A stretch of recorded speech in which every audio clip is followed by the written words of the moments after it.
a gente acertou de colocar as perguntas no final, então se inscrevam, ou alguma coisa que realmente você acha que é muito fundamental, pode mandar no chat, que na medida do possível a gente avisa ele ali para falar sobre aquele tópico, mas as perguntas a início, de princípio, são no final, tá bom? Então, queria primeiramente agradecer ao professor Peter Schulz, da Unicamp, que é o nosso palestrante de hoje, fazer aquela típica breve introdução sobre o palestrante. O Peter, ele é formado na Unicamp, fez pós-doc no Max Planck, ele trabalhou com física da matéria condensada, mas conversando com ele agora, nesses últimos minutos, você migrou para ciências humanas, né, Peter?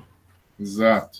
Migrou para ciências humanas, sempre fazendo estudos quantitativos sobre ciência, divulgação, estudos sobre universidades, né, tudo isso. Ele é professor atualmente, professor titular da Unicamp, revisor de periódicos, já foi membro do corpo editorial da Revista Brasileira de Ensino de Física, várias orientações também já passaram por ele.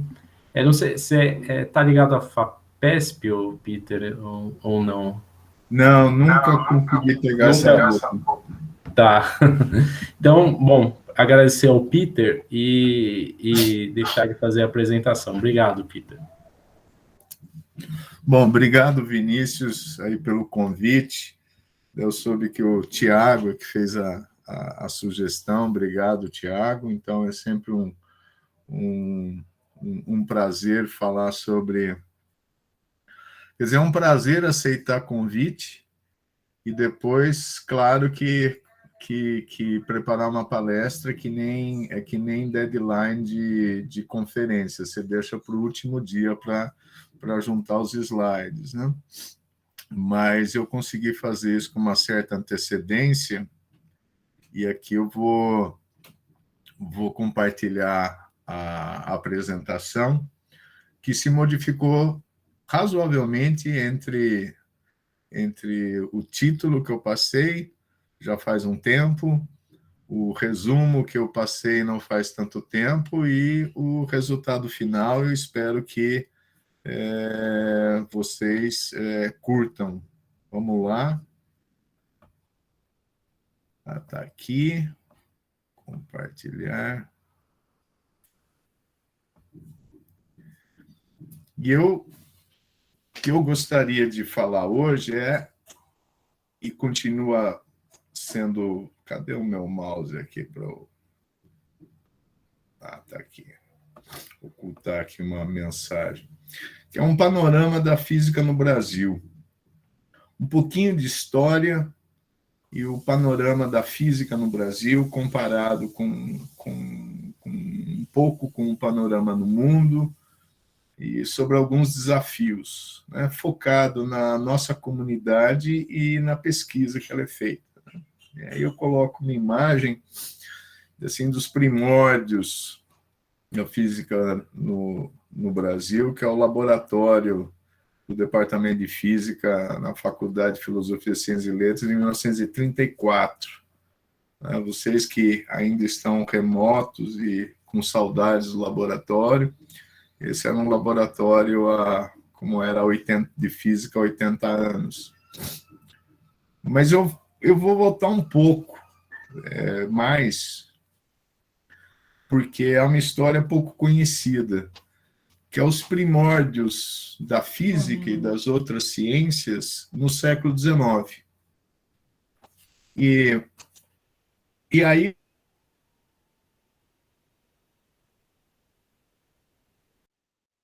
a partir de bases de dados bibliográficas, né, que hoje estão tão onipresentes no nosso dia a dia. E tem poucos papers, mas muitas histórias interessantes. Eu destaco aqui duas que são relacionadas com a física e astronomia.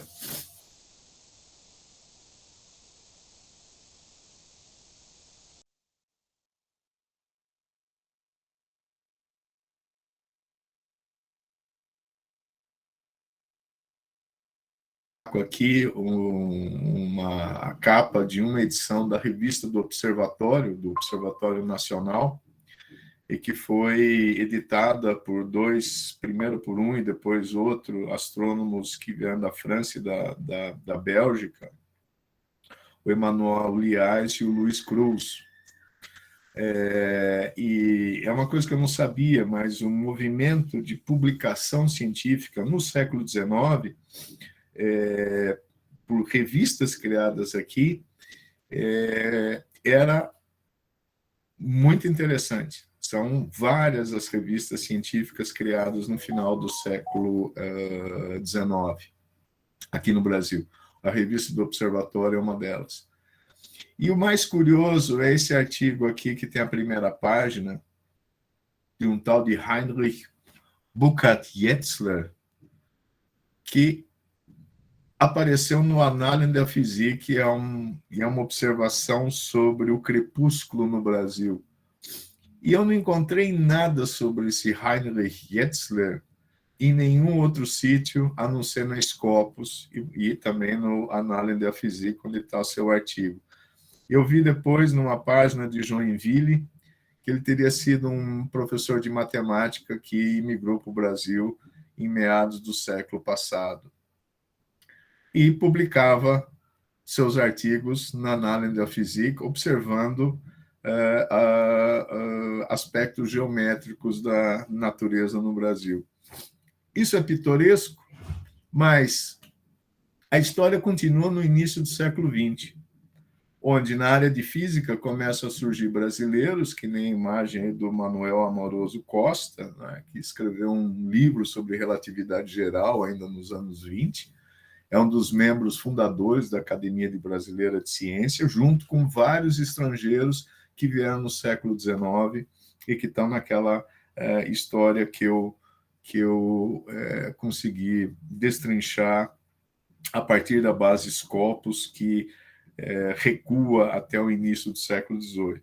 E continuaram a vir estrangeiros, né, que ajudaram a formar a nossa comunidade. Eu destaco duas imagens aqui, no meio o Gleb Vatagen, né, que foi para a USP, e o Bernhard Gross, que foi para o Rio de Janeiro, né? Ambos trabalhando inicialmente com raios cósmicos, mas o Bernhard Gross foi muito importante na criação da comunidade em matéria condensada no Brasil, que hoje é a maior comunidade na área da física, não só no Brasil, mas em vários lugares, ou talvez em todo o mundo. E já que eu falei de artigos, de bases de dados, né, de ver, olhar só para os números não diz muita coisa. Então, com a vinda do Bernhard Gross e do Gleb Vatagen para o Brasil, nos anos 30, o surgimento, a criação da CAPES e do CBPF no início dos anos 50, e a própria Sociedade Brasileira para o Progresso da Ciência, poderíamos pensar assim, bom, qual que é o efeito que tem isso sobre a pesquisa no Brasil e sua visualização em número de artigos, né? E essas bases de dados, elas são imprecisas quando a gente volta muito no tempo, mas aqui eu peguei dados da American Physical Society e eu pesquisei artigos brasileiros publicados em revistas da American Physical Society, né, cuja Physical Review já era uma revista muito importante no pós-Primeira Guerra. E aí, veja só o gráfico da esquerda, como é interessante, né? Você tem lá um artigo em 1934, nenhum em 1935, e você tem no máximo 5 artigos publicados por ano nessas revistas até o começo dos anos 70. E depois tem uma explosão, um crescimento, para usar a conversa que a gente estava tendo antes de começar o colóquio, exponencial de artigos. E há um zoom aqui, quer dizer, há uma expansão da escala até 2015, e esse crescimento ele é consistente, contínuo e bastante significativo, embora não seja exponencial, estritamente falando. Mas o que esses números dizem? Nós criamos uma comunidade científica de física em pelo menos 2 centros importantes, no Rio de Janeiro e em São Paulo, a partir dos anos 30, mas isso não se reflete em indicadores de produção científica, número de artigos publicados, como hoje nós tanto nos acostumamos a olhar para as coisas. E o que acontece em 1970? Então, não basta olhar os números e descrevê-los, nós temos que entendê-los. O que aconteceu em 1970, 71, 72, foi o surgimento do primeiro Programa Nacional de Pós-Graduação. E esses números, esse gráfico sugere a importância da pós-graduação na consolidação da comunidade científica, não só na física, mas em outras áreas no Brasil, e seu papel fundamental na geração de resultados publicáveis. E, falando nisso, como surgiu essa visão de olhar para a ciência através dos seus artigos, que eu acabei induzindo aqui no começo desse meu colóquio. Qual é a cara da ciência, nesse caso aqui? Na verdade, artigos científicos não eram o carro-chefe da ciência nos seus primórdios. Eram livros, eram cartas enviadas entre o que hoje nós chamamos de pares. E, obviamente, no século XVII, XVIII, aconteceram descobertas fantásticas e progressos incríveis na ciência, na filosofia natural. A física ainda era chamada de filosofia natural, ela só se constituiu numa disciplina, aliás, talvez a primeira disciplina científica da história, que é a primeira que se consolida. Um pouco depois a química, e a biologia demorou um pouco mais. Surgiu no século XIX, junto com a profissionalização da ciência, como atividade, ela era muito marcada por amadores ou por pessoas que, ainda que docentes universitários, a pesquisa ainda estava fora das universidades, mas começou a surgir a preocupação em como é que nós organizamos esse acervo de ciência e como é que nós definimos, dentro de tudo que é escrito sobre ciência, de fato pode ser considerado ciência.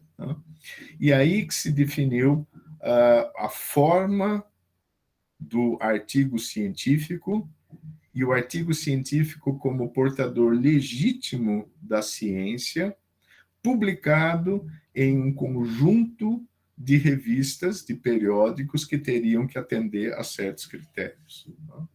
Então, a origem da bibliografia científica ocorre junto com a profissionalização da ciência durante o século XIX, e aí nós temos uma primeira edição aqui do catálogo de papers, de scientific papers da Royal Society de Londres. Tem uma página ali ao lado que faz parte desse catálogo, onde estão lá em negrito o sobrenome do autor, depois o título do trabalho, em que revista foi, em que periódico foi publicado e tal. E quando eu olhei essa imagem, eu me lembrei muito do Web of Science de papel, que eram os catálogos até os anos 90 do Institute for Scientific Information, que está um pouco... que é uma página deles, está ilustrada, é muito parecida, está ilustrada aí no canto inferior da direita, e sobre ele eu pus um pedaço do meu Lattes, que é a lista no Lattes, tem a mesma cara desse tipo de catalogação criada no século XIX. E a partir disso que nós podemos medir a ciência, olhar a ciência a partir da sua bibliografia selecionada a partir de critérios que foram criados no século XIX.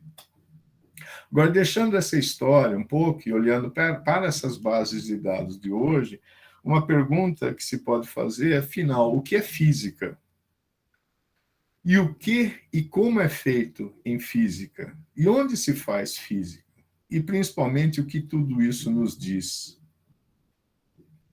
Então, o que é física? A partir dessa catalogação que começou no século XIX, através de periódicos, quer dizer, artigos científicos com uma contribuição da física, são publicados em periódicos, né, seletivos da área de física.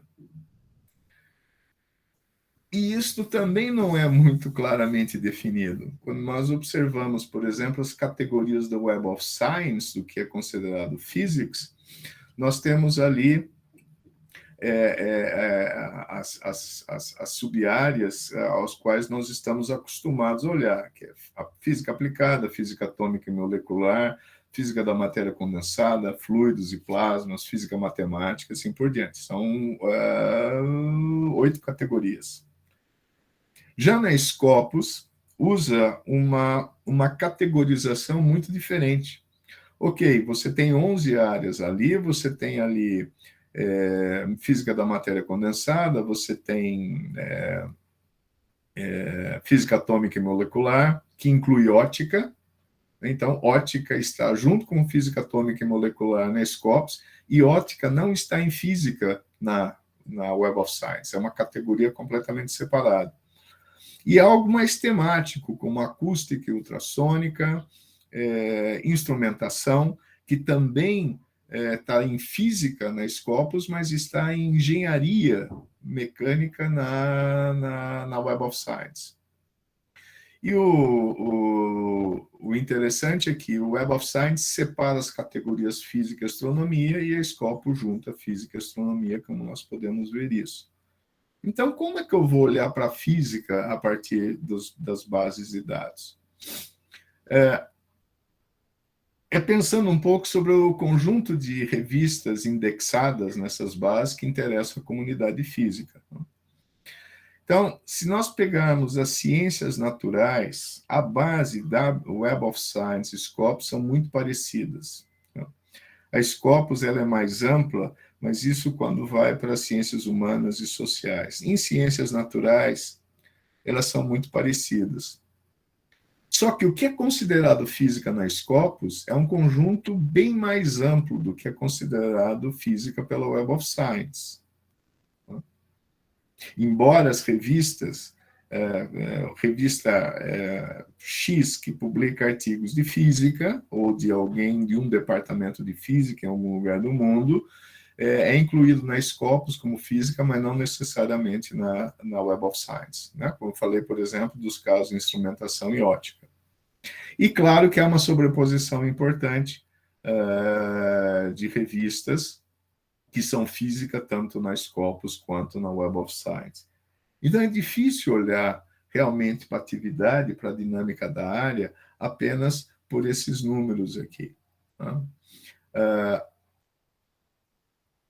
Não podemos, mas podemos perceber tendências importantes, como, por exemplo, naqueles dados da American Physical Society, que indicam ali que algo aconteceu em 1970 no Brasil e que foi o surgimento do primeiro Programa Nacional de Pós-Graduação.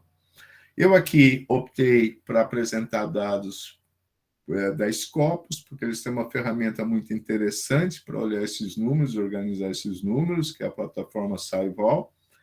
E vamos então a isso aí.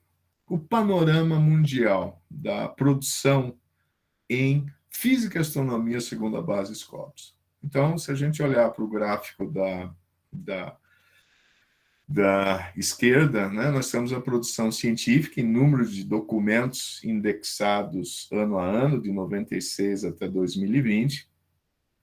e nós vimos que, no cômputo de todas as áreas, a China ultrapassou muito recentemente os Estados Unidos, mas não é que é considerado física e astronomia.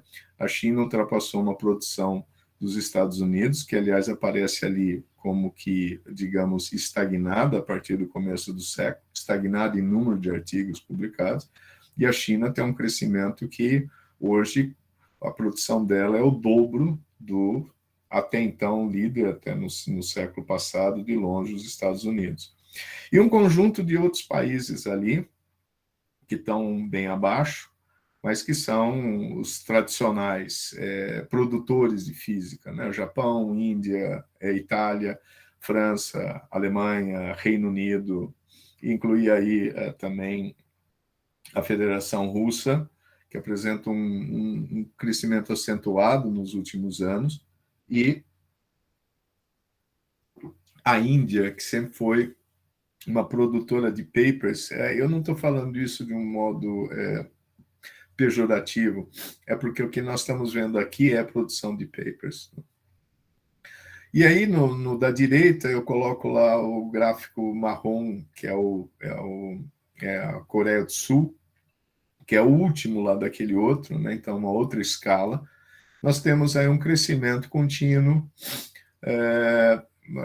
da produção científica em física, segundo a base Scopus, na Coreia do Sul, na Espanha, no Brasil, que é essa curva aqui, essa cor aqui um pouco indefinida, mas que eu coloquei um pouco mais grossa. Nós vemos que os nossos colegas na América Latina ainda estão muito distantes em produção do que nós temos no Brasil, mas aqui não é o único país que apresenta um crescimento muito interessante. Sumiu meu mouse de novo, que é o Irã. Observa que o Irã tinha uma produção científica em física muito pequena no final do século passado e hoje ultrapassou a produção científica brasileira na área. O que isso significa? Por quê? Quais são as condições locais?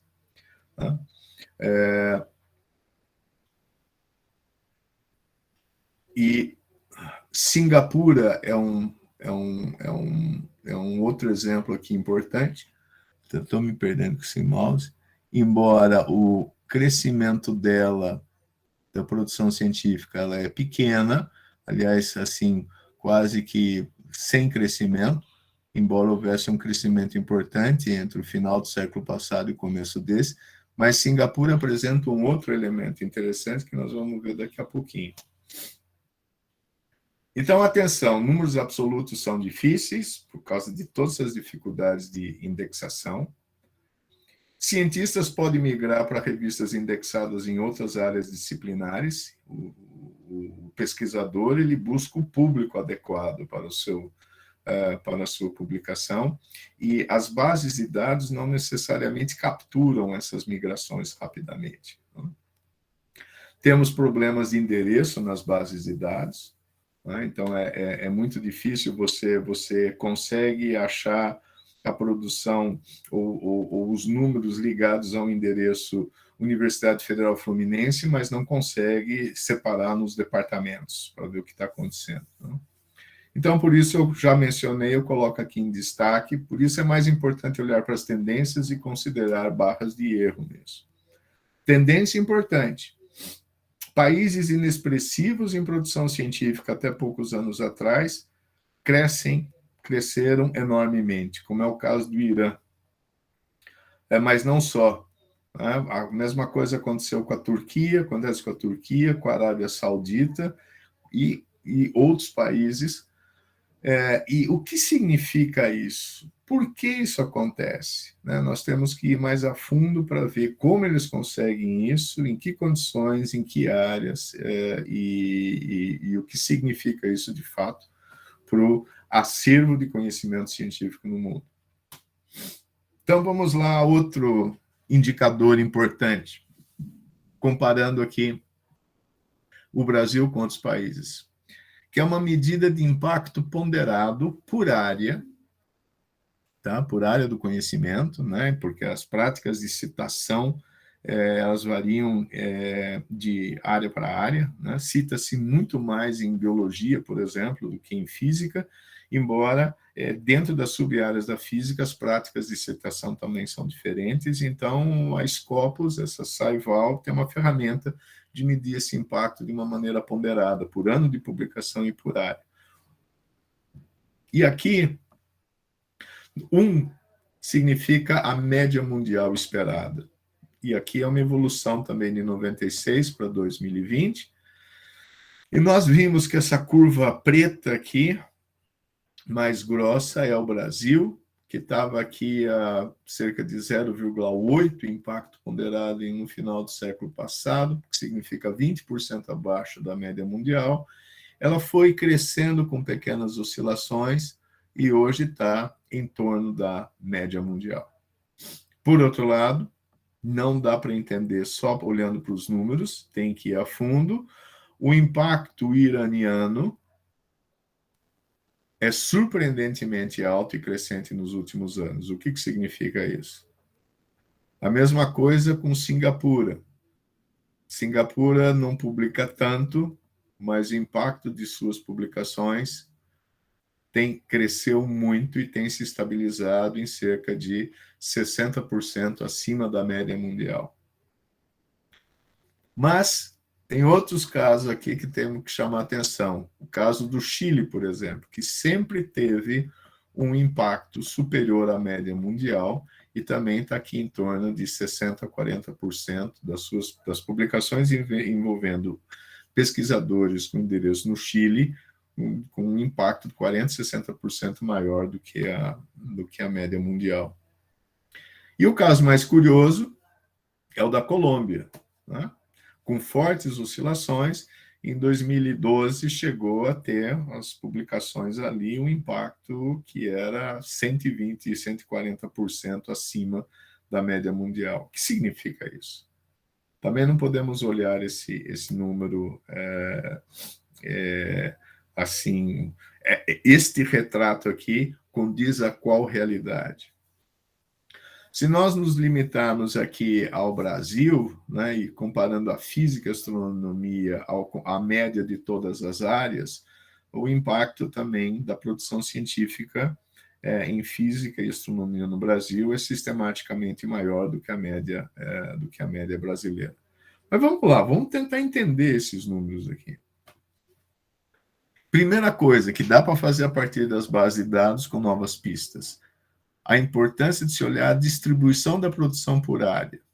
Então, aqui nós temos uma porcentagem do total de artigos classificados nas diferentes áreas, e eu coloquei aqui em ordem decrescente para o Brasil, né, que é uma curva preta que se esconde atrás de outras coloridas, e como na maior parte do mundo, física da matéria condensada tem o maior quinhão de produção, que varia de 1/3 até 45%. E aí, em ordem decrescente, física geral e astronomia são artigos que, podem até ser de física da matéria condensada, mas estão publicadas em revistas gerais, como, por exemplo, a Physical Review Letters, né, que engloba várias sub-áreas, mas também a Revista Brasileira de Ensino de Física também está nessa categoria de física geral. E aí observa que os países são muito parecidos, só que nós temos aqui algumas coisas que chamam a atenção. O primeiro delas, o Chile. 50% quase da produção científica na área de física e astronomia está concentrada em astronomia e astrofísica no Chile. E isso por causa dos grandes observatórios, né? Um local privilegiado, o deserto de Atacama, a Cordilheira dos Andes.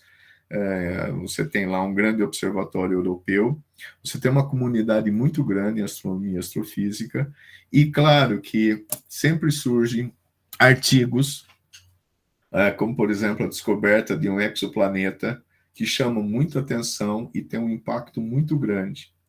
E como a base de publicações do número de artigos é relativamente pequeno no Chile, esses outliers né, que na verdade não são tão outliers, porque é um quinhão grande da produção, acabam fazendo com que o número geral do impacto de um país suba enormemente. E a mesma coisa acontece com a Colômbia. Veja, a Colômbia tem uma produção científica ainda bem menor do que a do Chile. A Colômbia está aqui, ó, essa curva aqui, e o Chile é a metade da produção científica do Chile, mas a Colômbia aqui tem um cucuruto importante, né, de 17% assim, da sua produção em Nuclear and High Energy Physics, que parece pequeno comparado com a física da matéria condensada, mas é um esforço aqui que é mais do que o dobro, né, do quinhão dessa área nos outros países. Com poucos artigos, mas alguns ou vários deles numa área que é altamente citada como altas energias, faz com que, em determinado ano, né, o impacto, né, da produção científica em física e astronomia da Colômbia tem uma flutuação assim anômala. E onde se produz? O quinhão em matéria condensada, nós vimos naquele condensado de 10 anos, que vai de 2011 a 2020, que eu mencionei, é bastante grande, mas nós vemos que ao longo de todo o tempo, todo esse período de 25 anos aqui retratado nesse gráfico, ela é realmente bem maior do que o resto. O crescimento não tem sido muito acentuado nos últimos anos, aí até de 2015 a 2020. Tem crescido, sim, de uma forma sistemática aqui, física e astronomia gerais, ou seja, a publicação em revistas multiáreas tem crescido bastante.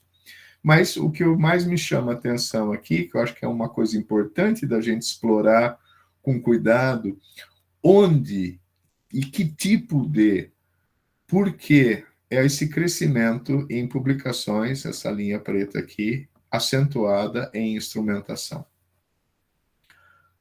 Isto está ligado à participação do Brasil nas grandes colaborações em altas energias. Isso está ligado, por exemplo, a grandes equipamentos em volta de, por exemplo, do Sirius, do CNPEM, ou isso, de fato, é uma distribuição de interesse em instrumentação multicentro no Brasil. Então, esses dados, eles também são mais uns que precisam ser escrutinados com outras informações. E onde é que é feito? E atenção, pessoal, né, eu destaquei em vermelho aí a Universidade Federal Fluminense. Isto não é um ranking, tá? Pelo amor de Deus, isso não é um ranking. Isso está muito ligado, inclusive, ao tamanho dos departamentos, né? Líder absoluto é a USP, em que você tem aí, na verdade, USP de São Carlos, Butantã e USP de São Carlos juntos, e outros centros menores, como Pirassununga, que também tem uma produção em física. Você tem um segundo grupo ali que se destaca, que é a Universidade Federal do Rio de Janeiro, a Unesp e a Unicamp. E depois você tem todo um grupo aí, são os 20 maiores produtores de artigos, segundo a base Scopus em Física e Astronomia. E o que a gente observa é que, tirando o CBPF, se não me engano, é esta curva aqui, todos os lugares apresentam um crescimento maior ou menor de produção científica nos últimos anos. Tá? E se a gente pegar que o financiamento de ciência e tecnologia caiu drasticamente a partir de 2015, o que esses números dizem sobre o desmantelo que nós percebemos qualitativamente? Não tenho ainda dados de 2001, que talvez comecem a refletir nesses indicadores os cortes de financiamento e outros problemas que a comunidade científica está enfrentando, mas como esse ano não está completo, ainda não está incluído aí. E como é feita essa produção? E aqui um mapa de colaborações em que eu incluí os 10 maiores produtores de papers, né, na área de física e astronomia do Brasil, e coloquei eles à esquerda em ordem de produção científica por tipo de colaboração, no caso, ordem crescente de colaboração internacional. Que é colaboração internacional, é um dos grandes mantras, né, a internacionalização, que, atenção, começou no século XIX no Brasil, com a vinda dos estrangeiros, né, não nos esquecemos disso, mas como uma estratégia para aumentar a produção científica, aumentar o impacto dela. E, claro, quanto maior a porcentagem de produção de colaboração internacional, cai a porcentagem de colaboração nacional. E chegamos aqui ao CBPF, que nesse período de 10 anos, 80% quase dos seus trabalhos são em colaboração internacional. É um número muito alto. E vários aqui estão em torno de 50%, que não é muito diferente de grandes universidades no mundo. Mas se nós olharmos para o impacto ponderado por tipo de colaboração, aqui eu coloquei também crescente esse impacto, em ordem crescente do impacto de artigos em colaboração internacional. E aqui, veja só, a UERJ apresenta aqui um impacto 3,5, que veja, a média mundial é 1, ou seja, é mais de 200% acima da média mundial. Não é uma coisa que o CBPF ou FABC. O que significa isso? Na verdade, este impacto está muito ligado a uma fatia importante da produção geral desses centros em física de alta energia. E aí a contagem de como ponderar, fracionar o impacto, né, de artigos que recebem milhares de citações, mas são assinados por 2, 3, 4, o recorde eu acho que é 5.145 autores, é um dilema que aí permeia as discussões e comitês de área há bastante tempo. Mas não é isso que eu queria chamar tanta atenção aqui. Eu queria chamar a atenção de como nós temos trabalho a fazer com o impacto das colaborações nacionais. Né? Esqueçam aqui a colaboração só dentro da instituição, que é muito parecido, ou do impacto de autoria única. Nós temos que, de alguma forma, olhar qual que é o papel das colaborações nacionais. O fato do impacto delas ser baixo não significa que elas não sejam importantes, muito pelo contrário. E aí, bom, tem aqui como é que a UF se coloca aqui. Né? Então, ela tem uma colaboração internacional que é parecida com da Unicamp, da URGS, da Unesp e da UFMG, perdão. E o impacto das colaborações internacionais também acima da média mundial, parecida com a do UFMG, um pouco abaixo da URGS, mas enfim.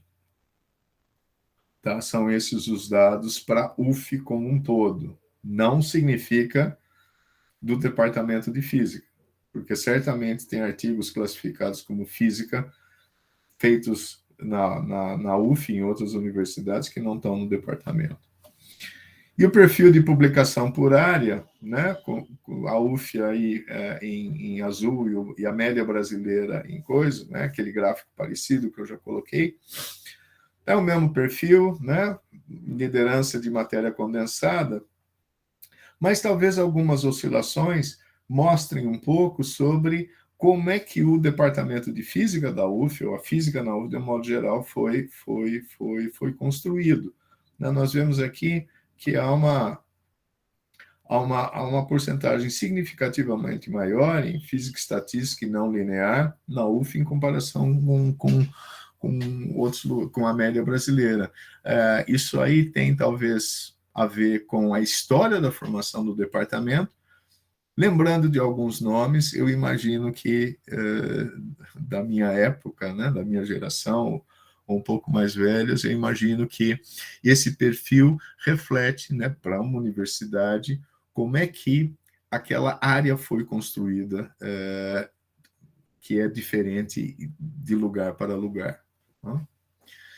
E se eu fizer uma análise por tópicos, né, número de artigos e impacto ponderado, também para a UF, né, nós vemos aqui que um tópico aqui, a área de nuclear aqui é a mais ativa, tem um impacto ponderado perto da média mundial.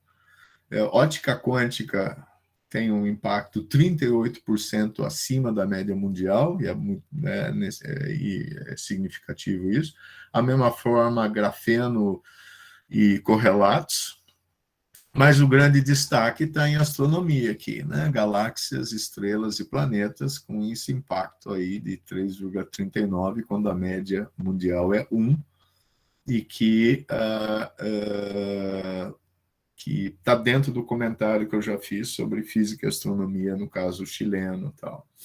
E, de fato, quando nós olhamos para esses artigos, o campeão de citações é exatamente nessa área, né, de observações de estrelas binárias e nêutrons, né, mas que, veja só, nada contra, porque eu sei que a organização dessas colaborações, elas são muito diferentes do que a gente está acostumado em colaborações menores. Né? Isso aí é toda uma sociologia da produção, da atividade científica diferente do que acontece na maior parte dos departamentos, mas recebeu publicado em 2017 e recebeu quase 1.700 citações. Né? Então, nós temos que sempre ter em mente a sub-área, como essa pesquisa, essa colaboração é feita, como isso se diferencia em relação às outras. Né? E aí, no lugar de conclusões, eu coloco perguntas. Tá?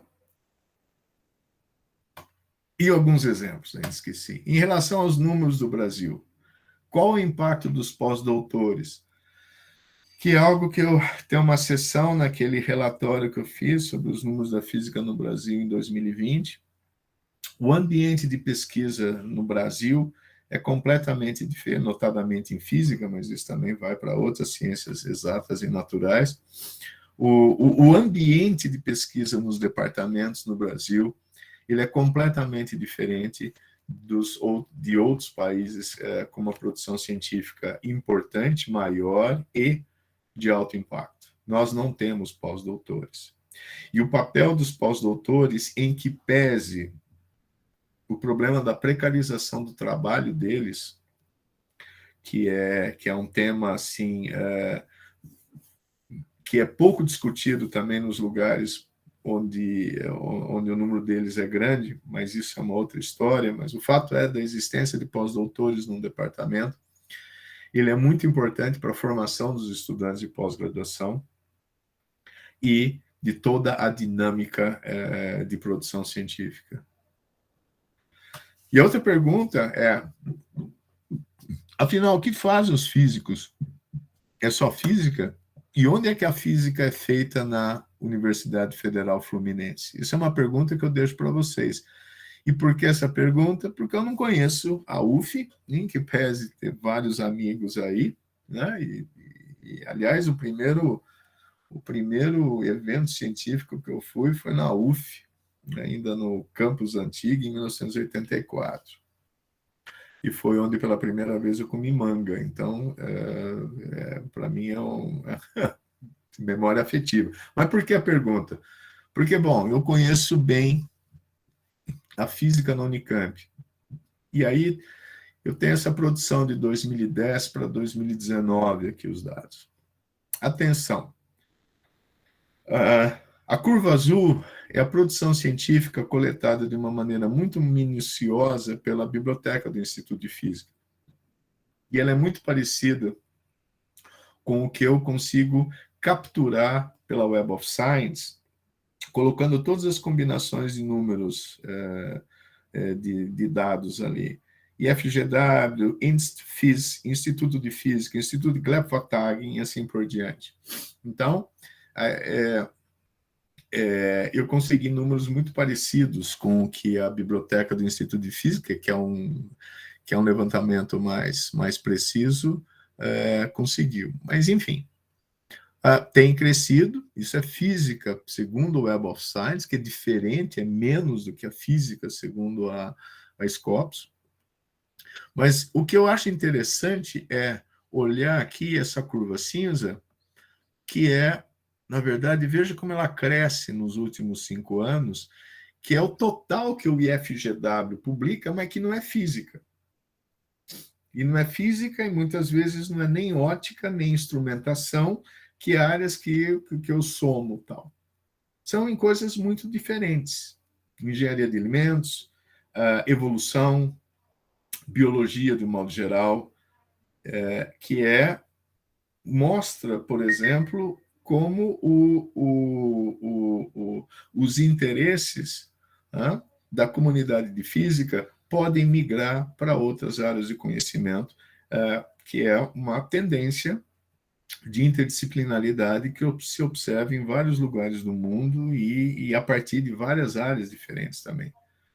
E uma outra coisa que chama atenção é esse número constante aqui, por volta de 100, mas que ainda assim, né, em 2019, representava aqui 20% do que saía do Instituto de Física, que é a física publicada, né, artigos de física publicados e que não tem a menor relação com o Instituto de Física. Acontece nos departamentos de engenharia, na matemática, claro, física e matemática, mas também nos departamentos de engenharia. Ou seja, quando nós pensamos em física como locus de fazer física, apenas os departamentos, os institutos de física, nós podemos estar deixando de ver uma parte apreciável da comunidade ligada a esse tipo de conhecimento científico. Então, precisamos de um olhar diferente? Sim.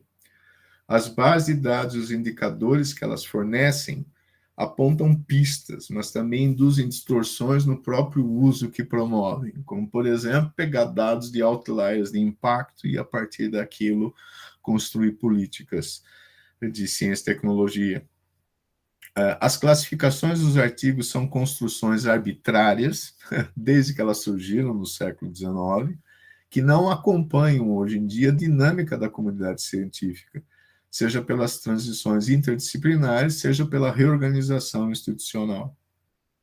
É preciso atenção aos efeitos dos indicadores como fins em si mesmos sobre as práticas na ciência. E aí eu vou mostrar 3 exemplos, mas aí esse último ponto é importante também.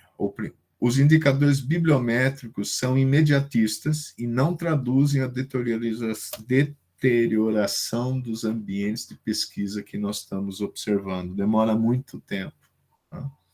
Algum político cínico poderia dizer que todos os cortes são bem-vindos, porque, afinal de contas, continuamos produzindo a mesma coisa. Então, muito cuidado no uso dos indicadores para justificar as coisas. Mas vou voltar aqui aos efeitos dos indicadores como fins em si mesmo. 3 exemplos. Eu li, um colega me passou um outro artigo aí, que mostra que para você ser um pesquisador 1A do CNPq na área da saúde, você tem que publicar 70 papers por ano, que é mais ou menos a média ali. E aí, bom, tem um site que se chama... não é esse o nome lá, mas nesse site, né, que é uma página assim de coaching, puxa, nós preparamos o seu internacional, nós preparamos o seu artigo, nós escolhemos a revista, a gente faz a revisão bibliográfica, vê se está tudo em ordem, a gente orienta você. Sabe que nem despachante que te ajuda a tirar visto para os Estados Unidos? Algo assim para paper científico, né? E lá tem os helpful tips. E um deles ali era How to Publish 50 Papers a Year. E colocando, olha, essa é a meta. Pode ser que você não chegue lá, mas a gente vai te ajudar a chegar nisso aí. E aí um dos tips, né, que eu não vou... Um dos tips é simplesmente assim, olha, colabora com quem você puder. E se você daí tiver num grupo de 25 pesquisadores, e cada um for responsável por 2 artigos, mas aí você colaborou, então teu nome está lá, você tem os 50 papers por ano. Um outro é que surgiu recentemente aí uma discussão sobre geradores de papers por inteligência artificial e que acabaram sendo aceitos em vários congressos, então isso é fraude, etc. e tal, onde já se viu. Eu concordo, né? É uma variação das revistas predatórias que não é um fenômeno, pelo que eu consigo perceber, forte na comunidade, importante na comunidade física, como é em outras comunidades menos estabelecidas, mas as próprias grandes editoras trabalham nisso, como no caso Springer, né, que com muito orgulho lançou esse livro de revisão, né, do estado da arte, que é o Machine Generated Summary of Current Research. Então, começa a se usar a inteligência artificial para produzir livros, tá? Você veja lá, é um beta writer, né, que eles estão testando. E bom, o negócio das editoras é publicar, é vender publicações, né? Se a gente puder fazer isso sem precisar de autores, né, que a gente tem que revisar os artigos e tal, o negócio fica muito mais barato e o nosso mercado cresce.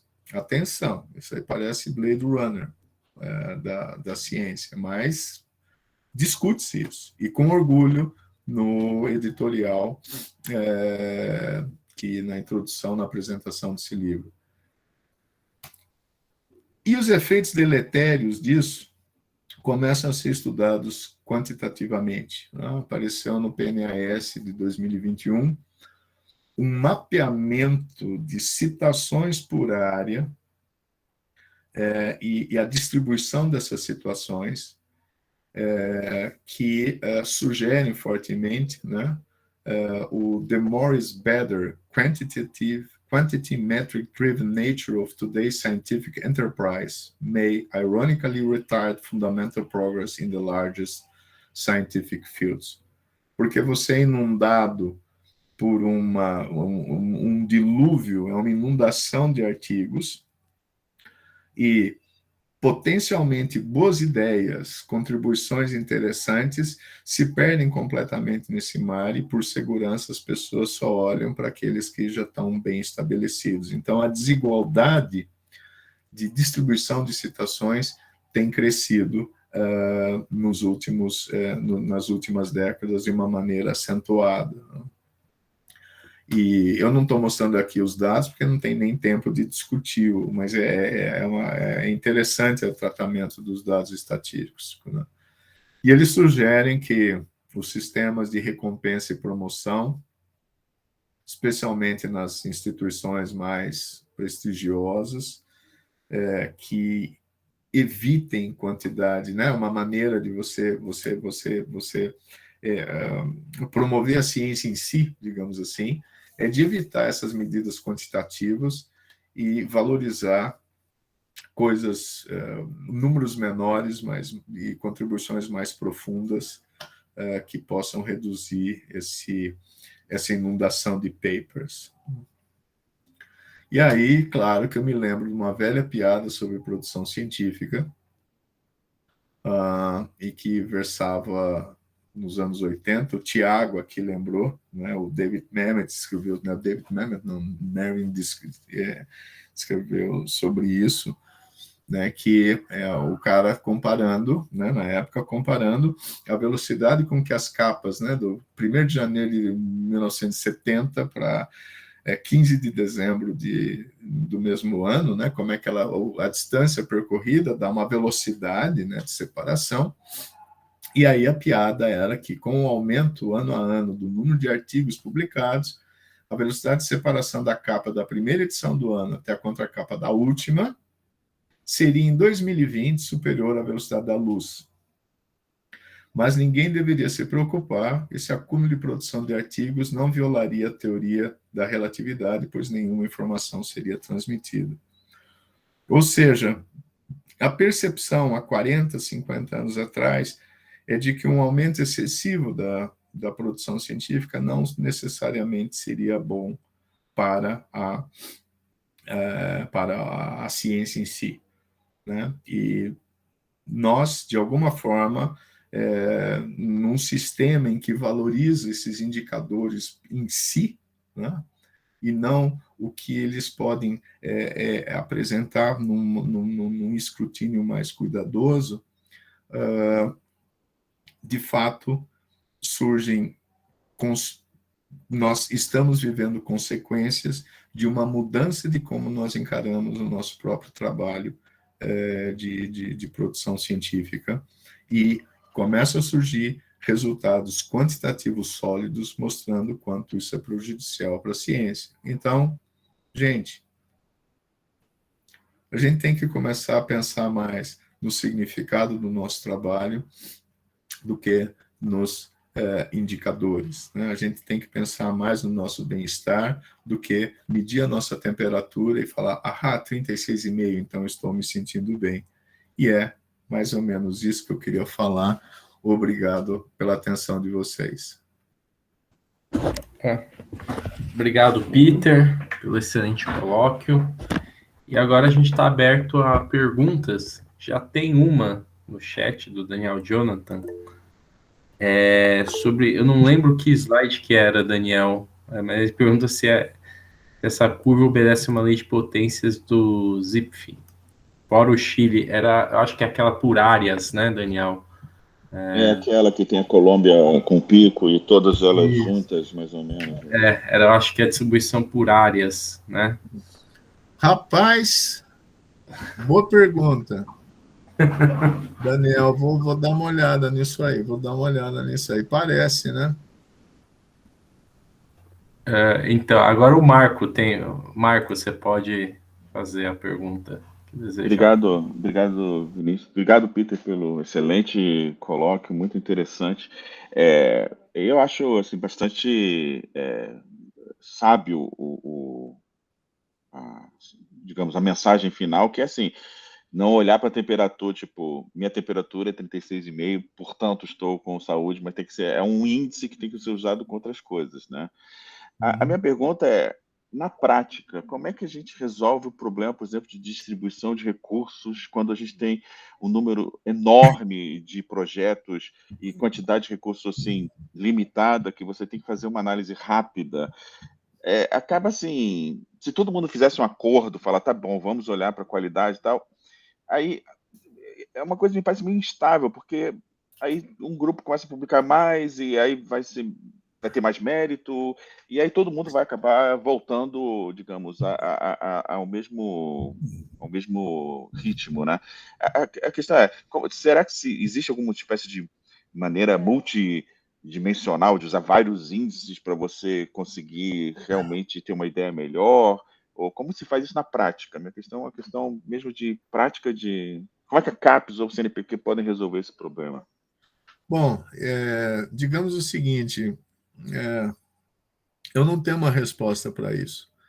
E não é uma questão como a CAPES e o CNPq, supondo que um dia voltem a ter dinheiro, podem resolver isso.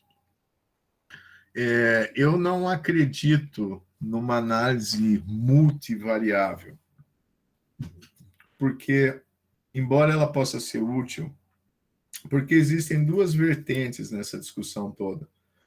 Uma que diz o seguinte, os indicadores vieram para ficar, o que nós precisamos é melhorá-los. E os outros é que criticam fundamentalmente o uso desses indicadores, mostrando que é uma questão de valor.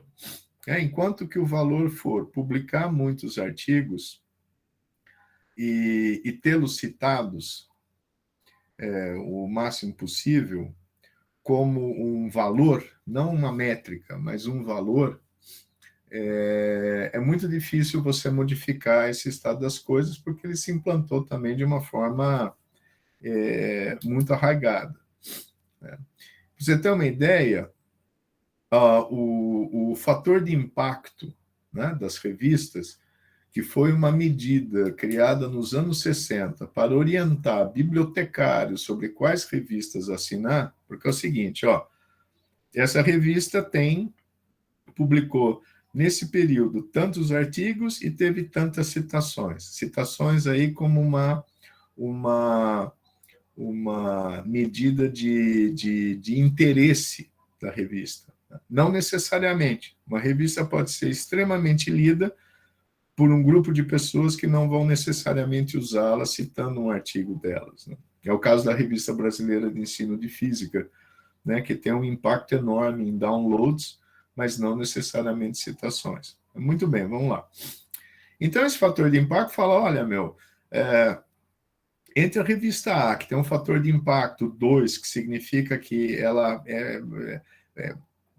recebe o dobro de citações num período do que o número de artigos publicados ali, se você não tiver grana, assina essa em vez daquela que tem um fator de impacto meio, né? Porque ela é menos usada, menos lida, menos tempo. E isso virou o quê? Como é tudo muito rápido, então eu publico 10, 20, 70 artigos por ano, mas, puxa vida, eu não quero esperar 5 anos para ver as citações de fato desses meus artigos. Então, usa-se o fator de impacto, né? Ainda no Brasil, usa-se muito fator de impacto, que é uma nota promissória. Né? Eu publiquei numa revista tal, com um fator de impacto elevado, isso não significa que o meu artigo vai ter impacto. Né? Então, isso é uma distorção do uso desses indicadores e que muita gente ainda valoriza muito no Brasil, em que outros lugares está deixando de ser usado. Né? Então, na Holanda, por exemplo, existe um movimento grande de algumas universidades já abandonaram o uso de fator de impacto e esse tipo de índice H em promoção, né? Que veja, o sistema de recompensa e de promoção na análise. E aí, para conseguir, se você manda 400 projetos, chegam num coordenador de área, no CNPq, tem que ser julgado em 10 dias, fica difícil. Mas quando você começa numa universidade a contratar e a promover, olhando para outras coisas que não esses fatores de impacto, isso leva a uma lenta mudança de cultura. E eu acho que eu me estendi demais na resposta, e eu vi que tem outras mãos levantadas. Achei muito... Quer dizer, a mensagem um pouco seria que a gente deveria ter uma mudança de cultura, como talvez a Holanda está fazendo, de fazer das universidades começarem a valorizar mais certos parâmetros de qualidade, e isso, digamos, passar para as agências de fomento. Né? Obrigado, gostei da mensagem. Obrigado, Peter. Legal, Marco. Obrigado a você pela pergunta. Legal. Agora o próximo da fila aqui é o Caio. Por favor, Caio. Opa, bom dia, já boa tarde. Aí, Peter, tudo bem? Eu gostei muito aí do colóquio, das perguntas, das considerações, né? Acho que vem muita pergunta, porque as pessoas estão aí muito curiosas. Eu queria fazer mais Bom, começar com uma consideração meio que é uma provocação, né? E depois fazer 2 perguntas assim, desafiadoras. Caio, eu não estou vendo tua cara. Eu preciso ver tua cara aí para ver Você quer ver a minha cara? Não, Tô todo... Tá bom, vou mostrar a minha cara. Pronto. Aqui a minha cara. Tá certo. Remoto. Já satisfeito aí, Peter? Estou bem, né? Sim. Então vou desligar aqui. Ok. A minha provocação é assim: você é mais ou menos da minha geração, então você deve se lembrar que quando a gente era jovem, a gente vivia uma época em que tinha um monte de gênios na física brasileira. Então, a pessoa tal é um gênio, é uma pessoa fantástica. E à medida que a gente foi ficando um pouco mais maduro e a gente foi observando criticamente o que essa pessoa ou esse conjunto de pessoas haviam realmente feito, escrito, contribuído, a pergunta era, bom, esse título não é muito justificado. Então eu vejo um movimento meio de gangorra, que havia no passado uma tendência de assim, glorificação das poucas pessoas que conseguiam fazer pesquisa, para agora um movimento muito maluco, que é olhar índices obsessivamente, né? Então, espero que em algum momento essa gangorra vá para uma posição mais equilibrada. Então, isso é uma consideração pessoal. Agora, a pergunta meio que são os dois desafios que eu queria fazer, Peter, é o seguinte. Ok, eu entendo que esses números, esses indicadores, todos têm que ser olhados com parcimônia, mas eu imagino que você deva ter pensado um pouco, né? Como é que a gente olha para esses indicadores e outras coisas quando a gente pensa, por exemplo, em montar um plano para o nosso instituto crescer? Em que áreas? Quais as áreas promissoras? Os indicadores nos revelam áreas promissoras para a gente apostar no futuro? Os indicadores nos revelam algumas, digamos, nos convidam a fazer algumas apostas.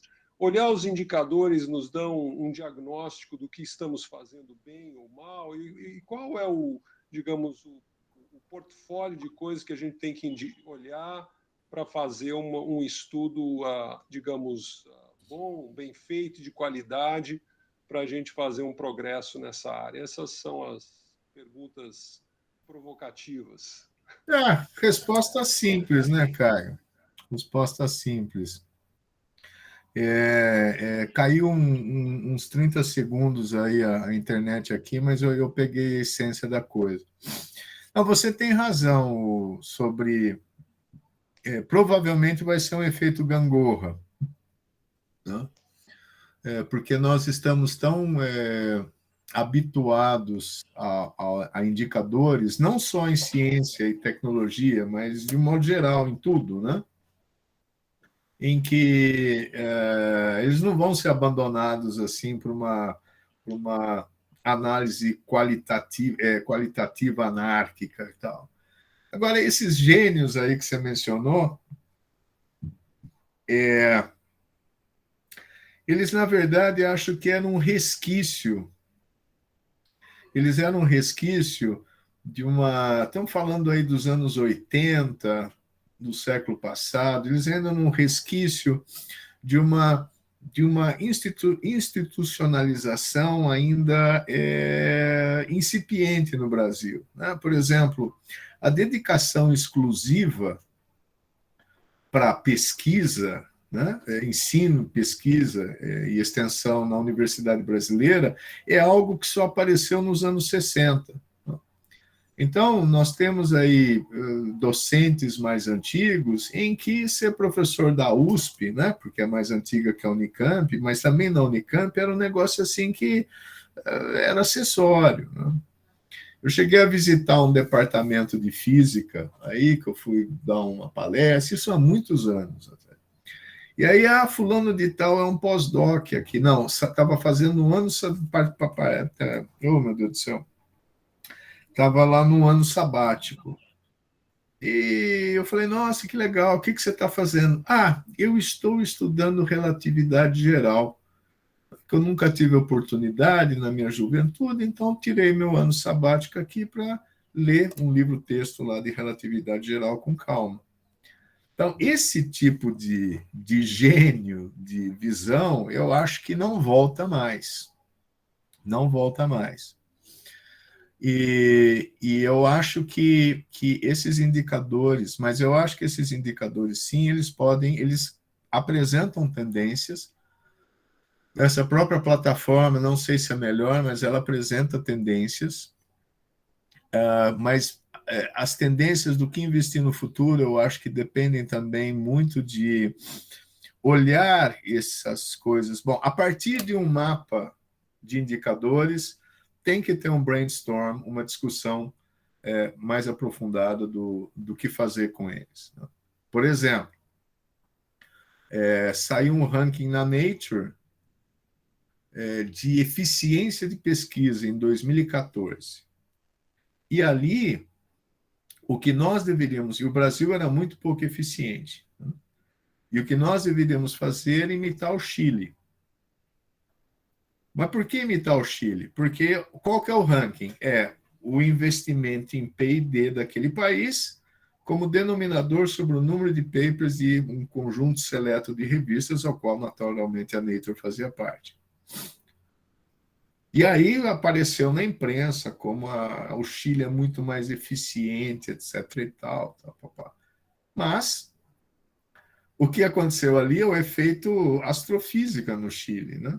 É um número pequeno, uma comunidade pequena, uma produção relativamente pequena comparada com a brasileira e muito focada numa área que rendia muitas citações. E o outro exemplo a ser seguido é o da Arábia Saudita. E eu não tenho a menor ideia de como alguns anos depois, né, nesses últimos anos, a produção científica da Arábia Saudita, sim, explodiu.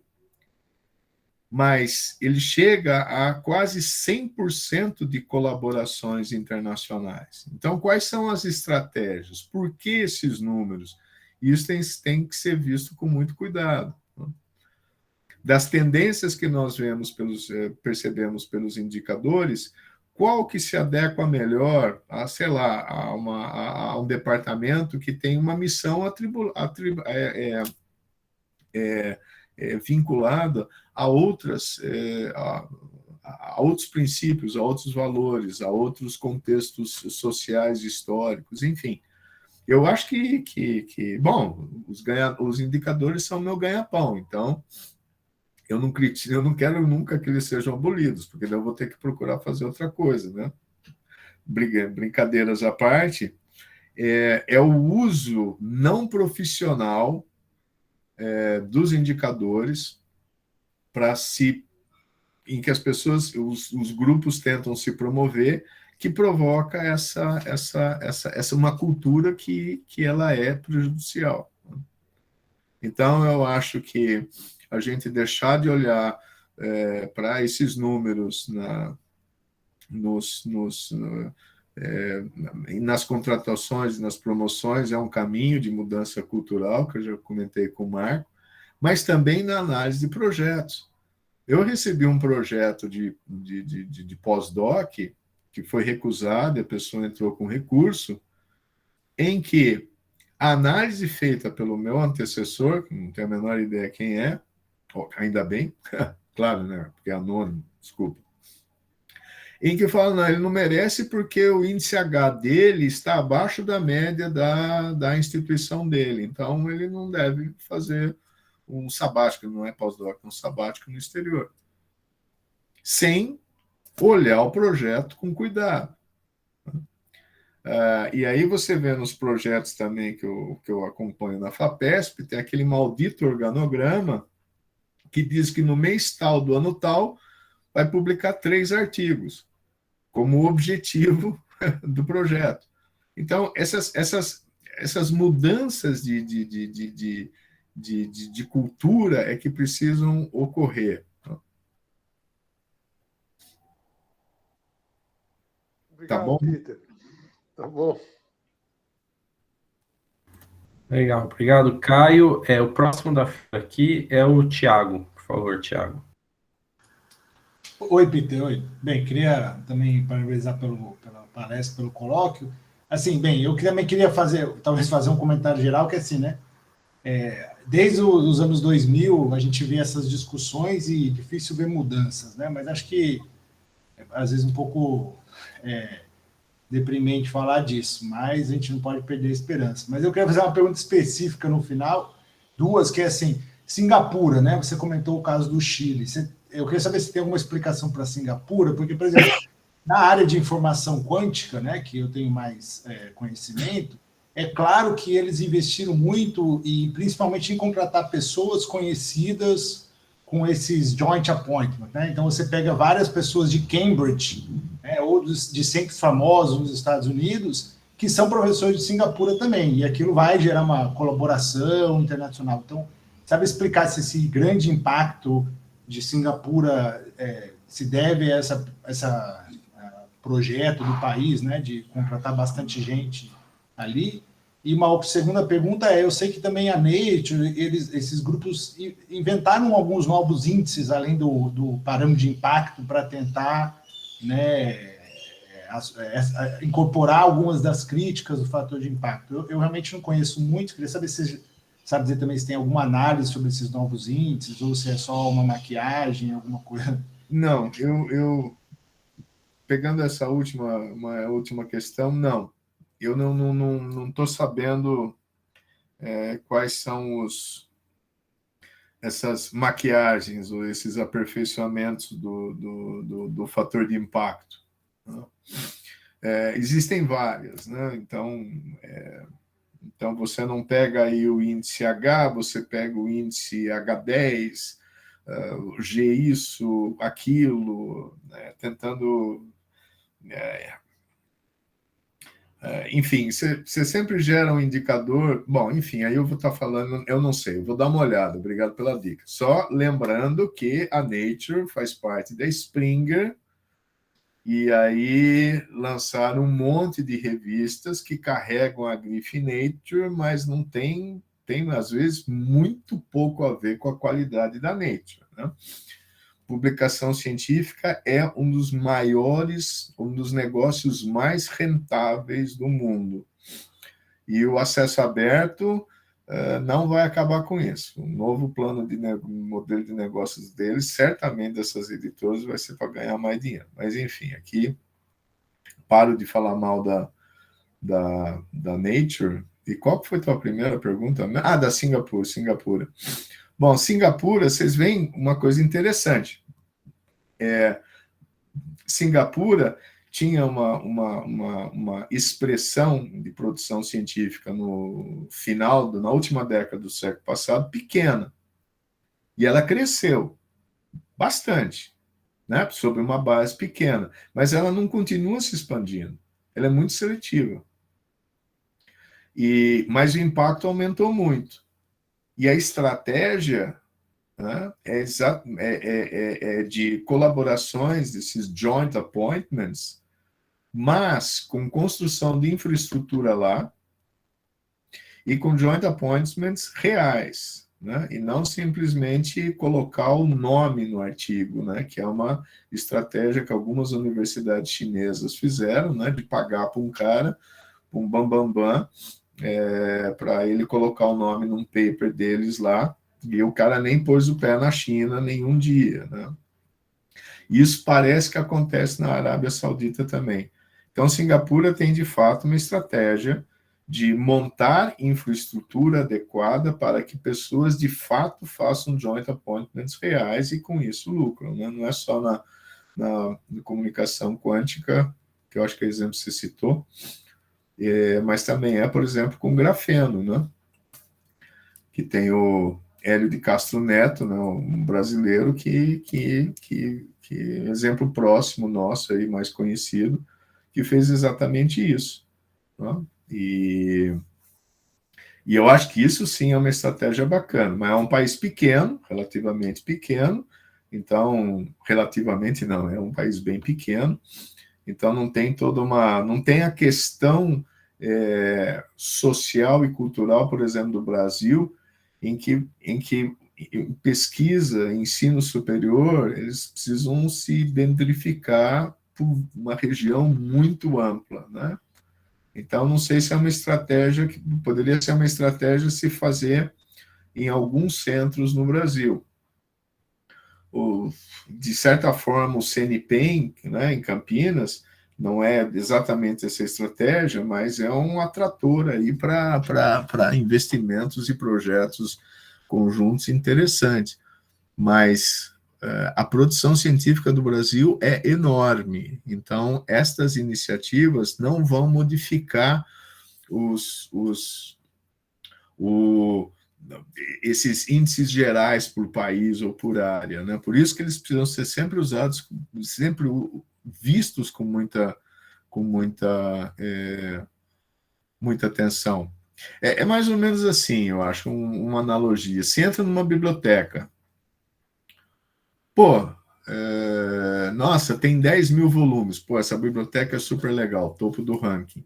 Não, você tem que entrar na biblioteca, ver livros sobre o quê? Pode ser que 9.900 livros sejam de autoajuda, né? Então, vamos olhar os livros. E uma vez, ou isso vale, livros, como são distribuídos, como são usados por leitores, qual que é o público. Então, tem vários aspectos, além de números crus para uma biblioteca. É a mesma coisa para um livro, né? que é um indivíduo ali na biblioteca. Você abre o livro assim, não basta ver o índice para ver, pô, isso aqui é legal. Leia também, observe, você não pode julgar um livro pela capa. Opa, essa é uma expressão, né? Muito interessante, popular. Você não pode julgar um livro pela capa, você tem que ver o interior. É a mesma coisa, você não pode só julgar pelos indicadores, né? Você tem que olhar também o que está por trás deles. Mas a estratégia de Singapura, que não sei se aplica aqui, mas ela é algo consistente. Em outros lugares, eu acho que é uma maquiagem. Respondi? Sim, perfeito, não é? Daniel levantou a mão também. Isso, Daniel, é o próximo, por favor. Opa, Peter, valeu aí, mais uma vez, sempre nos deixa instigados os seus colóquios. Opa. Obviamente é um tema tão amplo que a gente podia ficar horas aqui conversando, mas só uma observação e uma pergunta. Então, a gente, né, de mal ou bem, o Brasil adotou há algum tempo esses índices como orientador de políticas, por exemplo, né, para o Qualis dos artigos.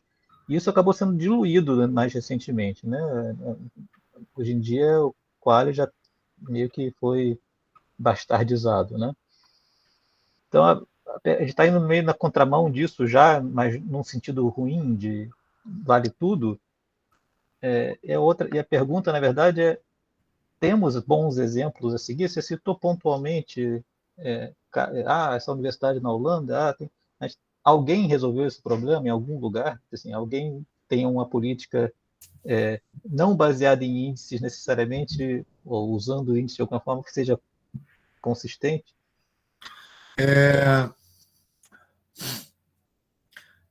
Bom, o Qualis, ele, para mim, foi mal concebido desde o início. Existem outras maneiras de montar um Qualis, né? Eu tive a oportunidade de ouvir uma palestra de como isso foi feito na Noruega. Um projeto muito interessante, de que parte do financiamento da verba destinada para financiamento de pesquisa no país, ele tinha como um dos indicadores as publicações num Qualis deles.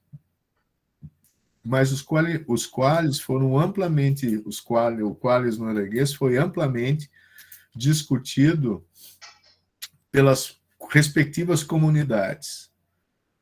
E tinha áreas, por exemplo, de humanas que queria ter apenas um Qualis, né? Uma categoria tal, né?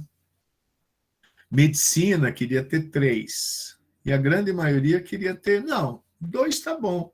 Uma aqui, pô, coisa boa, outra menos boa, mas está valendo, né? Porque daí eles excluíam as publicações, tinham que, para entrar no Qualis dele, tinha que ter uma série de requisitos também. E era discussão, não era baseada em indicadores, era da percepção do público-alvo interessado, dos pares. E ele comentou que muitas revistas nacionais norueguesas faziam parte do Qualis norueguês A, e muitas revistas internacionais faziam parte do B, porque levava em conta as características de toda a comunidade, os interesses, a dinâmica, enfim, o contexto da comunidade, né? Eu falei, puxa, interessante. Daí, na conversa, eu perguntei para ele, e o que você acha de um sistema desses com 8 categorias? O congresso era no Brasil, ele riu, assim, ele sabia que estava falando do Qualis, ele falou, isso é um suicídio. Isso é um suicídio. E agora, o que nós estamos vendo se desmantelo, de simplesmente acabar com tudo, né? Quer dizer, enfim, em várias direções, isso também não é o caminho, de jeito nenhum. Quanto a essas iniciativas no mundo afora, aí, elas ainda parecem que são pontuais, porque a percepção do problema é recente. E esses indicadores estão atrelados a um outro fenômeno, que é recente. É um fenômeno que tem menos de 20 anos, na verdade. Vai fazer 20 anos em 2023, que são os rankings globais de universidades. Então, o primeiro deles, de Xangai, né, que começou em 2003, fazia-se rankings muito tempo antes. Existem rankings do século XIX, mas essa febre de você se olhar, a tua universidade a partir da posição que ela ocupa num ranking, é algo que começou no comecinho desse século. E é um negócio que virou uma febre também, virou uma indústria, né? Você tem ranking de tudo, né? Você tem rankings que antes eram um ranking de Xangai só, depois apareceu o QS, THE, o W não sei o que das quantas, aí o THE tem o ranking das melhores da América Latina, das que têm menos de universidade de menos de 50 anos, as que são pós-adolescentes, tem 50, mas ainda não tem 80, ranking de sustentabilidade, né? Ranking da melhor universidade de um lado da Baía da Guanabara, ranking das melhores universidades do outro lado da Baía da... A coisa fica e eles vendem consultoria para as universidades e como gerir os números para subir no ranking, tal. Virou um negócio isso também. Então, são fenômenos recentes e atrelados. E a constatação de que isso não está fazendo bem, né, ela é estudada academicamente. E a crítica a isso, né, chama-se estudos críticos de universidades, é uma área muito recente, começou em 2012, onde as pessoas, será que essa melhor maneira de nós gerirmos a nossa universidade, de estabelecer políticas de visão de futuro, e etc. e tal. Então, eu imagino que vamos ver mudanças aí nos próximos anos, mas ainda, viu, Daniel, são incipientes. Eu lembro que o Tiago mencionou para mim, há algum tempo atrás, o Tiago deve lembrar onde foi, ele viu uma reportagem sobre um estudo de alguma agência de fomento que chegou à conclusão que alocar os recursos de forma totalmente aleatória, em vez de priorizar por qualidade medida por índice, dava um resultado melhor. Eu acho que a Holanda está fazendo um experimento nisso, né? Pegaram parte do dinheiro e vão alocar de maneira aleatória. Enfim, são necessários experimentos, né? E na Inglaterra também se percebe de que você precisa mudar o enfoque do financiamento. Então, esse, por exemplo, é uma tendência de já muitos anos da FAPESP. E você não consegue bolsa de mestrado, por exemplo, se você não tiver atrelado a um projeto temático. Então, essa política que parecia ser, teve um papel importante de você fomentar grupos, de você induzir colaborações, etc. e tal, tem um papel muito importante, mas aí a redução das outras fontes, como, por exemplo, se eu tiver um aluno interessado, eu estou pensando em fazer um trabalho numa área completamente diferente daquele que eu estou atrelado no projeto temático. É desonesto eu fingir que aquela bolsa é ligado àquilo lá. É algo diferente.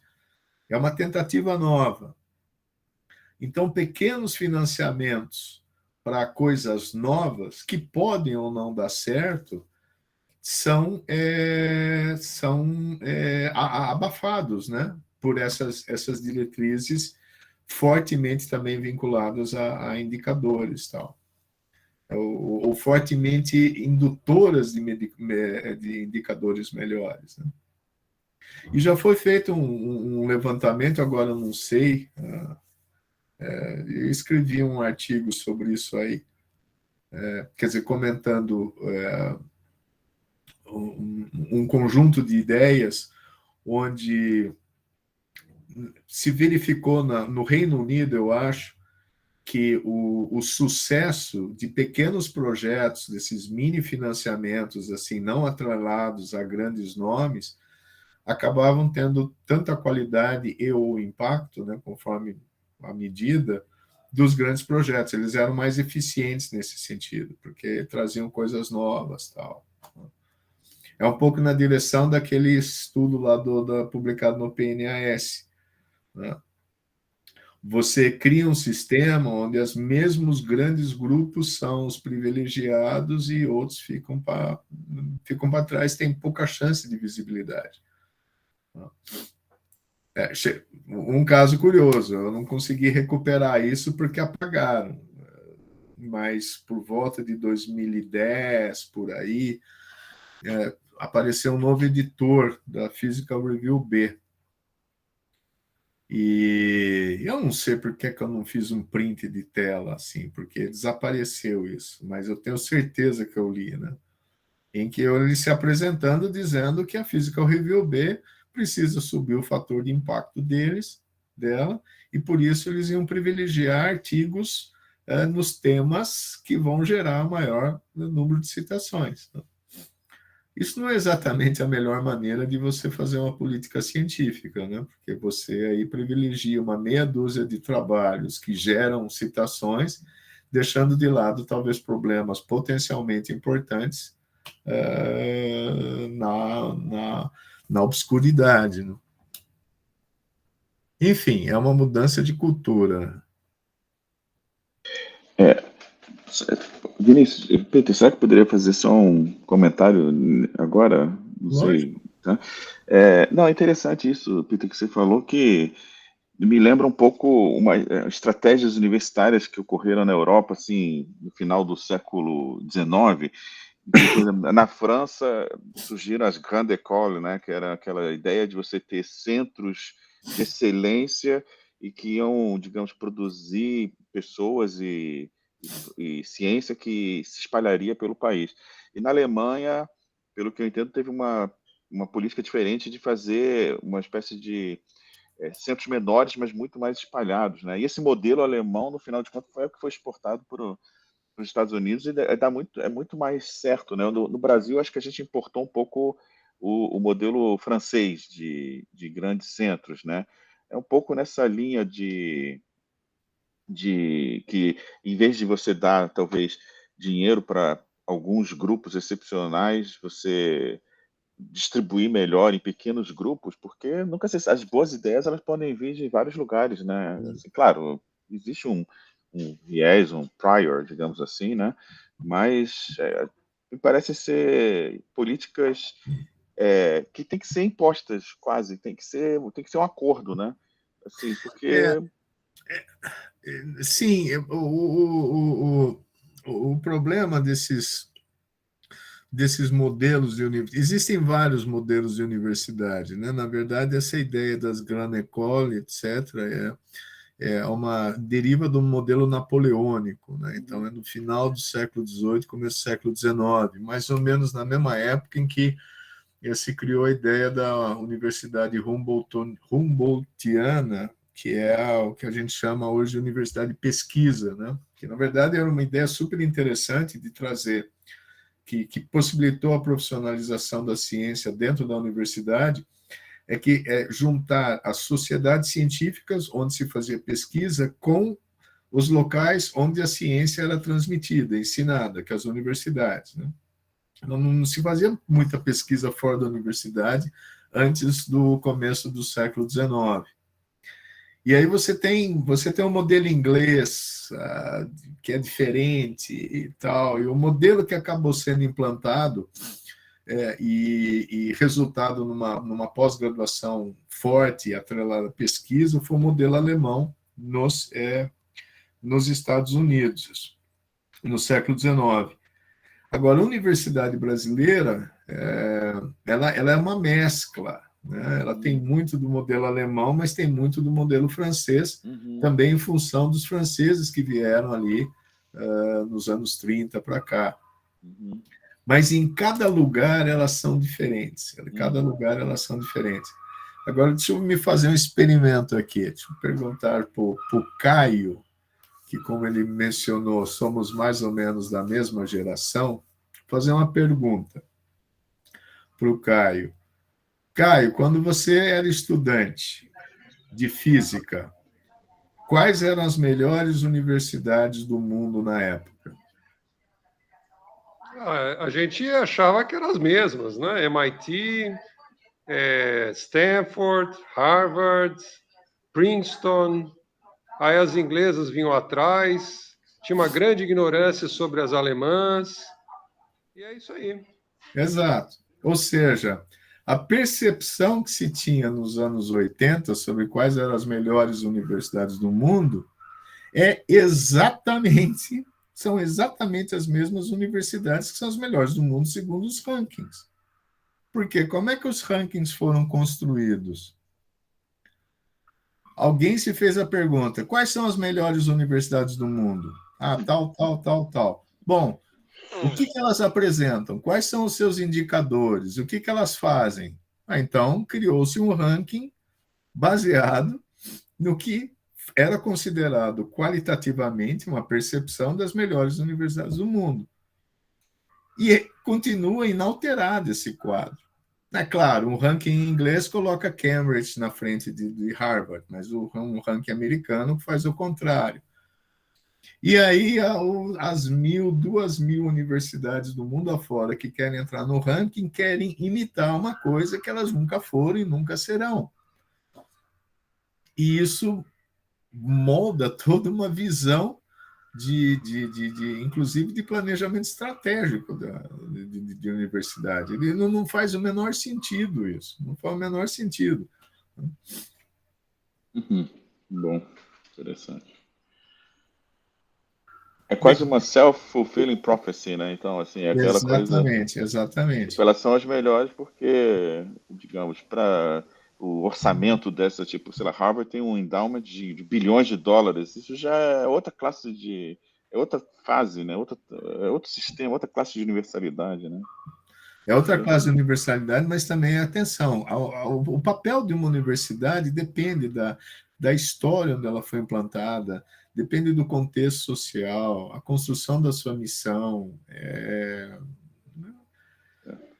Harvard é um ponto fora da curva, né? É um outlier quanto a esse endowment que você falou, assim, e mais algumas americanas, né? Os sistemas são completamente diferentes. Mas tem uma coisa que, se eu lembro bem, na última década, o governo da Alemanha lançou um programa para investir em algumas poucas universidades. Exatamente, ou seja, sucumbiu aos rankings, né? Exatamente, eu ia comentar isso também. Tem um plano de excelência da Alemanha que ficou mordida porque não tem universidades lá entre as 10 ou 20 melhores nesses rankings e criou lá um programa de excelência que não se fala tanto assim de promover novos grandes avanços em áreas estratégicas e chaves, tal, mas de ter a universidade alemã no topo do ranking. De novo, não faz sentido isso. Não faz sentido isso. E os wag chineses... the dog, né? Quê? Wag the dog, aquela Exato. Expressão. Mas, enfim. E os chineses, Peter? Porque eles fizeram um pouco de tudo, né? Eles trouxeram estrangeiros, eles repatriaram chineses que estavam nos Estados Unidos, eles copiaram o modelo americano em muitos aspectos, e eles estão explodindo em todas as direções, né? Claro que com muito dinheiro. Mas tem alguma coisa a aprender deles para a gente? Tem. Bom, primeiro, eles produzem muito, né? Nós vimos aí como é o dobro dos Estados Unidos ali, mas não necessariamente o impacto é baixo, né? Não necessariamente aquilo reflete qualidade, mas tem coisa muito boa lá na China, né? Pelo amor de Deus, porque, bom, os desdobramentos em tecnologia lá, sei lá, o último computador quântico deles, por mais que eles dêem uma inflada nos números, né? Puxa, é algo Não, eles têm um prédio inteiro para um cara fazer o Então, grupo de pesquisa. isso é inegável. Então, eu dizer aqui, não, mas tem muita porcaria feita lá, tal, então assim não quero, isso é bobagem, isso vem no pacote. Mas vamos lembrar uma coisa: o principal, o pai desses rankings é o ranking de Xangai, chamado ranking de Xangai. Para que ele foi criado? Ele foi criado como um guia para mandar os estudantes chineses fazerem o doutorado fora. Onde que nós devemos mandar nossos estudantes para quando eles voltarem, etc. e tal. Essa era a função original do ranking. E que depois foi apropriado para outros fins que não tem absolutamente nada a ver. Então, o ranking, esses rankings aí que viraram negócio, tem sua origem num guia para uma política de uma formação de recursos humanos chineses. E deu certo. Deu certo. E a gente usa isso para ficar fazendo fofoca, né? Falar mal do vizinho. Não aguento mais isso. Por exemplo, eu fui secretário de comunicação da Unicamp, né? Durante 4 anos. E, eu não aguentava mais. Depois de alguns meses, surgiu um novo ranking, daí tinha que fazer uma matéria dizendo que a Unicamp tinha subido 2 posições. Então, isso significa o quê? Isso é resultado de um esforço de décadas, tal. Caía 2 posições no ano seguinte. Bom, essas flutuações são comuns porque as outras universidades também se desenvolvem, não significa nada. E era o ano todo, né? O tempo todo, né? E todo mundo curtindo lá nas redes. A Unicamp está entre as 3 melhores da América Latina, a Unicamp isso, a Unicamp aquilo. E a mesma coisa na USP, e tudo quanto é... Bom, eu estou falando das paulistas porque é o meu métier ali, mas não faz sentido isso. Por isso, naquele gráfico lá que eu falei da produção das universidades, em física das universidades brasileiras, eu coloquei, atenção, isso não é um ranking, porque teve gente que ao olhar aquilo encarou lá, por que eu não estou aqui? Não faz sentido, gente, não faz sentido. A gente tem coisa muito melhor para pensar. Legal. Bom, queria agradecer novamente, Peter. Excelente colóquio, rendeu muita discussão. Já estamos aqui há quase 1 hora conversando depois do colóquio. Então, isso aí mostra a qualidade que foi. Queria agradecer você, queria agradecer a todos que participaram. E, bom, acho que eu vou encerrar por hora. Peraí, deixa eu agradecer também novamente a oportunidade. É sempre um prazer. Aqui eu tive chance de reencontrar amigos, mesmo que seja via essa tela aqui, que tem sido a minha vida nos últimos 2 anos, quase, né? Reduzido a isso, mas é sempre muito bom aí poder conversar, poder articular ideias e compartilhar ideias. Então, eu agradeço muito a oportunidade, foi um prazer. Legal, obrigado. Vou encerrar a gravação, claro, a gente pode continuar conversando aqui.